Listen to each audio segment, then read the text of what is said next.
Welcome to the Gruen Session, our weekly web-only conversation. This week we look at cause-related marketing, the alliance of brand and charity. We're joined by Hailey Cavill, founder of specialist CRM agency Cavill & Co. Hailey, welcome. Thank you. CRM is basically, if I understand it right, a business partnership between a brand and a charity, most commonly a donation based on a percentage of the purchase price.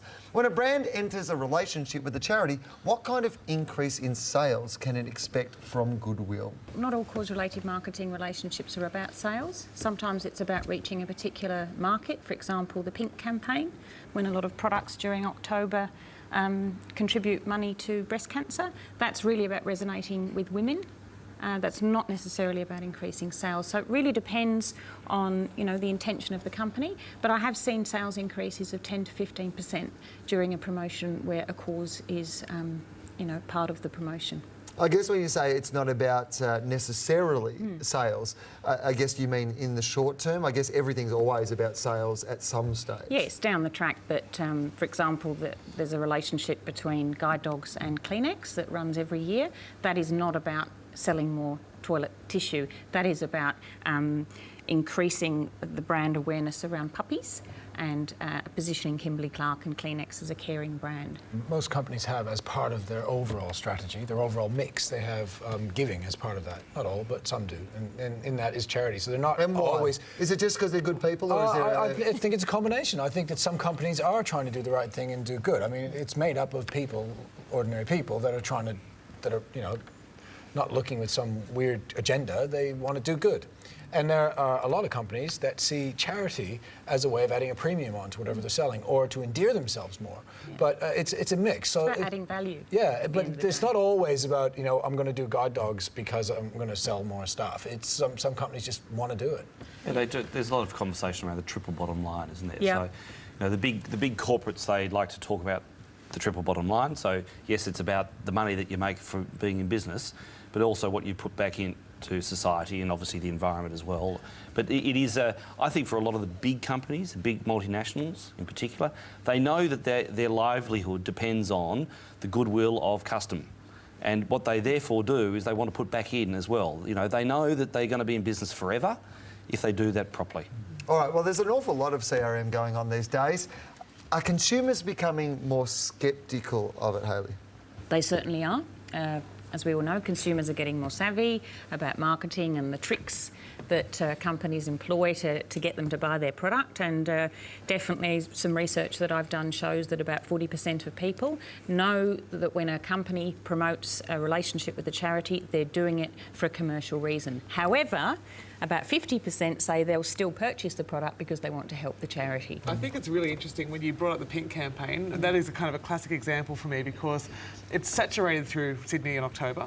And it's quite interesting that it looks as though if you as a consumer buy that product, you are somehow contributing to the cause. When in actual fact, Mount Franklin or whoever the sponsor is has paid an upfront sum to be able to use the Pink branding, and it makes absolutely no difference whether or not anyone buys any of their water. So I just think it's a really interesting thing when we talk about consumer dissatisfaction of that really the brand is trying to relay some of the onus back onto the purchaser, and whether or not that actually really happens throughout a transaction. That's when it is part of marketing. But we often discuss, or we consider what might be an exploitation of a charity to sell products. But I wish the charities would exploit the multinationals more. Because for me, the issue is that in things like this, the charity should be getting more. They should be negotiating hard and negotiating percentages of sales and saying, we're not going to just take in that case, we're not just going to take a fee from you and then you go off and earn $20 million on the back of this deal or this kind of thing. Well, Hailey, this is where you come in, right? So how do you negotiate, between the brand and the charity? How do you find the perfect fit? How do you put two people together? Well, on the one hand, I work with charities to do exactly what Todd was saying. I encourage them to value their brand.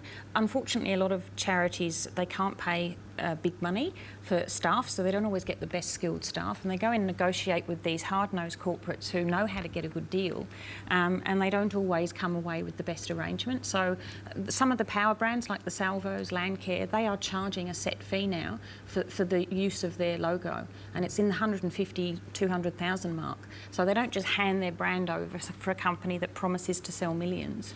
and then, you know, doesn't actually give them much in return. I And think that Todd's happens a right, lot. though, isn't there? There is space for a sort of harder core negotiation. The fact is, people trust charities and they don't trust companies. So when a charity goes to a company, they're going with something very valuable. But a lot Because that's a lot what the of company is buying, right? they're buying trust, they're buying goodwill, and they know that people are more inclined to purchase a product that benefits a cause. And in a parity than one that world, doesn't. in a Absolutely. parity world where there's very few differences between products, that can be the difference to tip consumers across the And line. it's almost half the population say they would rather buy a product that benefits a charity than one that doesn't. So it's very powerful. And does it work, like, especially for products that are essentially the same? Like, you know, we talked about bottled water just a second ago. If I'm going in and I'm thirsty and I want some water, I really am just, I know it's all going to taste the same. Yeah, FMCG definitely works better because there's, you know, it's an impulse purchase. People are less likely to switch their bank or buy a car purchase based on, you know, whether or not there's a charity attached. So that the price point really does come into play. All right, well, earlier this year, Census got together with Mission Australia. In Australia, on any given night, there's 105,000 homeless people. Of that, half of them haven't even celebrated their 25th birthday. Mission Australia and Census have come up with the great initiative, the 1, 2, 3, 4 warm-up campaign. And we need your help. Simply by going onto Facebook and giving us a like or a thumbs up, we'll be able to donate a pair of socks just in time for winter to some of Australia's homeless and disadvantaged people. It's the small things that really do make the difference in someone's life.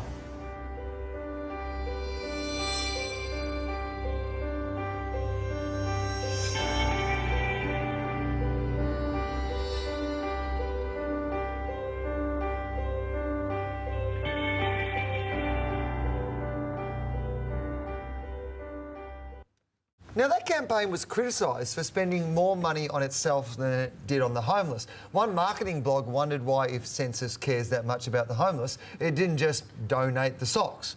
Can a brand care, or will it just always be another marketing strategy? Good question. Look, most of these campaigns, you've got to spend money to drive the campaign. Otherwise, it's just philanthropy. You know, companies do give money to charity, but this is not about philanthropy, and it's not even about corporate social responsibility. It's about aligning with a charity in order to sell more product. So you've got to put money behind it to make it work. And you know, business is in business to make money and to sell products. It's not in the business of saving the world. So yeah, I had a look at that today, and for me, I think the idea was quite a nice idea. It was just the execution was badly done. So what about the execution did you not like? Oh, it's patronising, I find. Actually, that to me, I loved. Like from a basic consumer level, not looking at it from an advertising census is behind this sort of level. Because one of the great things about corporate or consumer cynicism is that you go, okay, where's my money going? And you know, you go into the marketing budget and the staff, and so you end up with 10% actually goes to the charity. Yep. You look at this, go, okay, one thing I can do, this tick on Facebook means that someone will directly get a pair of socks. And it actually cuts all of that cynicism out for me. So unless I'd actually gone and read the article and started thinking about it in that way, you know, it would seem like a really easy gesture How to did do. you feel about it, Dan? Well, it's funny. I mean, I work with a lot of big corporations, and you've kind of got to balance, you know, the consumer cynicism, which is really widespread, with, you know, as Todd said, you know, these are regular people that work in these corporations, and they generally want to do good things. And the great thing about when a big corporation does good, it actually has a real effect. And if it's a global corporation and they're involved with something over a long period of time, and it's not just a one-off, then that's when you get some real traction. I remember seeing an interview with Robbie Williams, and he'd given something like $1 million to charity, and someone, a journalist, called him and said, "Well, you know, haven't you just done this for publicity?" And he said, "Yeah. How much have you given to charity this year?" And you know, if the end result is some good gets done and gets done at a large level, that's when corporate responsibility actually gets some traction. That actually means something. But turn it around the other way. So I mean, we always view it from the kind of cynical way of the corporate taking advantage of the charity and flogging products. But the charities are out there, not-for-profit organisations, that know that they can only survive if they work within the corporate capitalist structures that we have. So in trying not to compromise, and none of them want to compromise, they need to be able to generate revenue to do their job, their mission, what they've come to do. And of course, one of the really interesting things is how highly competitive the charity marketplace is. You know, like there is a lot of brands that are out there with a lot of just worthy causes, but there's only so much charity dollar that's out there. So there's hardcore competition, and there's competition for creative minds as much as anything. So it's mission getting together with the creative minds of Census. Is Russell right there, Hailey? Is that about, like, sometimes it's about a charity standing out from another charity? Oh, absolutely. Charities don't have massive marketing budgets, so they love it when a company like Census promotes them. For Mission Australia, that was gold. So it's not always about the dollar for them, it's about getting their cause out there. That's right. And they've all got a message. And so maybe the return isn't so great for Mission, but then they'll calculate, well, however, we're getting on the telly, we're going to be seen, and it's quite a neat little idea. And for Census, it also fits their campaign. The 1, 2, 3, 4 is the sock campaign. So there's a nice everyone wins. Everyone's a winner. And look, and the creative team gets to make some. It is about the right mix, though, isn't it? Because a couple of years ago, Landcare got in trouble for its relationship with Mount Franklin. Yes. Money from the sale of water went to Landcare, but people were concerned that the bottles themselves were ending up in landfill. When do brands get it wrong in this space? You may have heard the term greenwash. That's when a company pretends to be environmentally sound friendly when really it's not. And that particular campaign was accused of greenwash. And I've spoken to Landcare about it, and they're the first to admit they got it wrong. And then they're much tighter in their controls of who they align with. If there's an incongruency there between the product and the cause, it just doesn't work. And consumers don't like it at all and will boycott it. So can I ask, is there a lot of effort putting into getting that marriage right, or is it just, hang on, there's a couple of people, let's just go dancing, or is it a hardcore strategic analysis of who the right partners are? When I work with companies, it's a 4-month process of getting really clear why they want to do it, what their social objectives are, how they're going to measure this.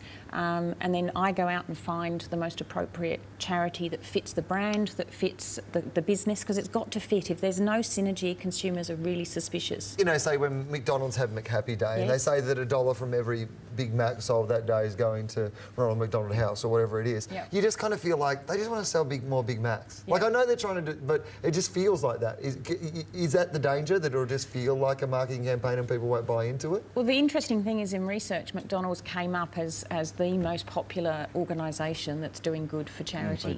And the reason being is they've been doing it for a long time, and the longer you do it, the more believable it is. And the same thing or different things? Yes. Like, is it important to be kind of like find a cause, commit to it, make that our thing? Yeah, stick with it. And the other thing that overcomes scepticism is talking about the difference that you're making. A lot of companies get it wrong where they say, help us raise $1 million for charity X. And consumers aren't turned on by money. They're not interested. They want to know, well, what are you doing with that $1 million? How many homeless people are you helping? How many trees are you planting? So the message for companies is they've got to talk about the difference and then talk about what actually happened. In research, people have said, you talk about planting trees, where are the trees? Yeah, one of the interesting things about corporates, of course, is that they are powerful. They can, if we use McDonald's as the case study, they can, through their network throughout the country, have an immediate impact in virtually every community. So, I think they recognise that, and so they want to get a hold of the right partners. In order to, I think genuinely they want to make a difference. It's part of being McDonald's. Well, I actually think the best charity that I've heard of in the last 12 months, and I thought this was just excellent, was the CEO Sleep Out.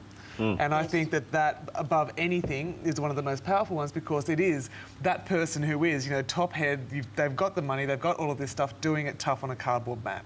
And I think that getting sponsored, everyone kind of wants to see the boss in a lower situation. I just think it's fantastic. And that's someone that's really got it right. What have you got in front of you here? Talk us through what we've got here. Well, I brought this because I thought it might give you a good laugh. This is actually a condom. And the campaign is Do It for Charity, and $1 from every pack sold goes to a group called Murray Stopes, who educate women in third world countries about sex education. And I just thought that was a nice little campaign. I thought it'd give you a laugh. It's a great pickup line. Do it for charity. You'd be in the bar going, I got one of these. It'd be hard to turn down, too. You'd be able to go, so obviously hate women in third world countries, do you? Fine. That's it. $1 goes to charity every time we do it.